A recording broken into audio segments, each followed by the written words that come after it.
স্বরাষ্ট্র উপদেষ্টা জাহাঙ্গীর আলম চৌধুরী নরসিংদী জেলা কারাগার পরিদর্শন করেছেন।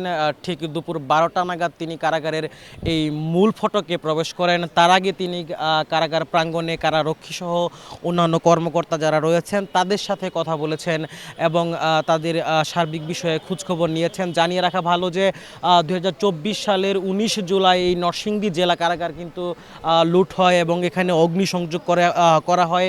তখন 826 কয়েদির সকলেই পালিয়ে যায় এবং লুট হয় 85টি অস্ত্র এবং প্রায় কয়েক হাজার গোলাবারুদ এবং তখন বেশ কয়েকজন আসামি বেশ কিছু সংখ্যক আসামি আত্মসমর্পণের মাধ্যমে কারাগারে ফিরলেও অনেককেই আসলে গ্রেপ্তারের মাধ্যমে কারাগারে ফেরানো হয়েছে এবং ইতিমধ্যে বেশ কিছু অস্ত্র উদ্ধার করা হয়েছে এবং বাকি অস্ত্রগুলো কিন্তু এখনও উদ্ধারের চেষ্টা চলছে। তবে ঠিক 12টা 20-এর দিকে অর্থাৎ প্রায় 15 থেকে 20 মিনিট পরিদর্শনের পর স্বরাষ্ট্র উপদেষ্টা বাইরে বের হয়ে সাংবাদিকদের সাথে কথা বলেছেন।